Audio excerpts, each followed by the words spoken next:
حالت حیض میں قرآن مجید کی کلاس لینا، کیا حیض کی حالت میں قرآن پڑھنا جائز ہے؟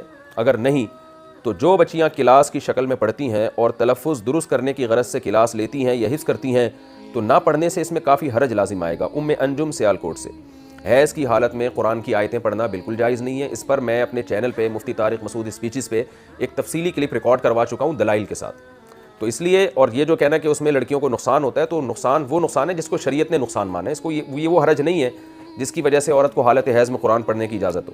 تو دو ہی صورتیں ہیں، یا تو لڑکیاں پاکی کے ایام میں کلاسز لیا کریں، ناپاکی کے ایام میں چھٹی کر لیا کریں، یا اگر ناپاکی کے ایام میں بھی پڑھنا ہے تو آیتوں کو پھر توڑ توڑ کے پڑھیں، پوری آیت نہ بننے دیں، ایک ایک لفظ کو توڑ توڑ کے ہجے کے ساتھ، اور اس میں یہ نیت کریں کہ ہم قرآن نہیں پڑھ رہے۔ تو جب وہ قرآن کی آیت کو یا الفاظ کو بالکل رک رک کے توڑ توڑ کے پڑھا جائے گا تو وہ قرآن نیت کے ذریعے قرآن ہونے سے نکل جاتا ہے۔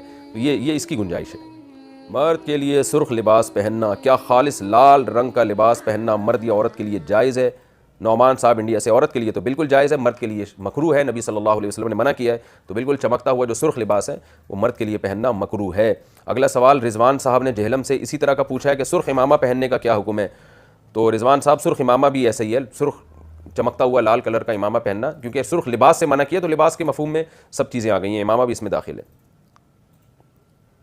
زوجہ کے قریب جاتے ہوئے دعائیں پڑھنا کیا ثابت ہیں؟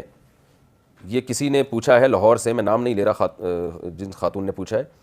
تو دعا کوئی بھی پڑھ سکتا ہے، مرد بھی پڑھ سکتا ہے، عورت بھی پڑھ سکتی ہے، جو دعا حدیث سے ثابت ہے وہ پڑھنا ٹھیک عمل ہے۔ اس میں عورت بھی، انہوں نے پوچھا ہے کہ عورت بھی پڑھ سکتی ہے، تو کوئی حرج نہیں ہے اس میں۔ حالت حمل میں طلاق کا حکم، حمل کی حالت میں طلاق دینے کا کیا حکم ہے؟ بنت آدم، حمل کی حالت میں اگر کسی نے طلاق دی تو اکٹھی 3 طلاقیں دینا بہرحال ناجائز ہے، اور اگر کسی نے سنت کے مطابق طلاق دینی ہے تو 3 مہینوں میں ڈیوائڈ کر کے دے وہ 3 طلاقیں، اور افضل تو یہ ہے کہ ایک سے زیادہ طلاق کسی صورت میں دی نہ جائے، تاکہ جب بچے کی ولادت ہوگی تو پھر عدت عورت کی ختم ہو جائے گی ایک طلاق کے ساتھ۔ باقی طلاق چاہے حمل میں ہو یا غیر حمل میں، شریعت میں ناپسندیدہ کام ہے۔ نبی صلی اللہ علیہ وسلم نے فرمایا ان ابغض الحلال الی اللہ الطلاق، حلال چیزوں میں سب سے ناپسند اللہ کو طلاق ہے، اور حمل میں تو اور بھی عیب کی بات ہے، اس لیے کہ جب کسی عورت کے پیٹ میں بچہ ہوتا ہے تو مرد کی تو اس کی طرف بہت رغبت ہوتی ہے، وہ عورت قابل ترس ہوتی ہے، اس کو علاج کی ضرورت ہے، اور وہ ٹینشن لے گی تو بچے پر بہت برا اثر پڑتا ہے۔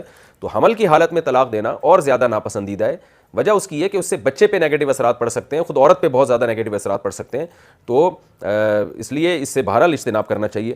بہت کوئی شدید مجبوری ہو تو وہ بہتر یہ ہے کہ خود یہ کام کرنے کے بجائے اپنی مجبوری کسی ماہر آدمی کے سامنے رکھے، اپنے مسجد کے امام سے مشورہ لے لے، کسی سنجیدہ عالم سے مشورہ لے لے۔ وہ اگر مشورہ دیتے ہیں کہ آپ کی مجبوری اتنی شدید ہے کہ طلاق کے بغیر آپ کے پاس کوئی چارہ نہیں ہے، تو پھر ان کے مشورے پر آپ کریں، یعنی خود سے یہ کام نہ کریں۔ طلاق ایسی چیز نہیں ہے انسان ایک دم دھڑ دھڑ نکال دے، بلکہ اس میں قرآن نے جو پروسیس بیان کی ہے کہ دونوں خاندانوں کو بٹھاؤ، سلو کی کوشش کرو، وہ ناکام ہو جائے تو پھر اس کے بعد جا کے انسان اسٹیپ بائی اسٹیپ دے، تو ان تمام پروسیس کا خیال کرنا چاہیے۔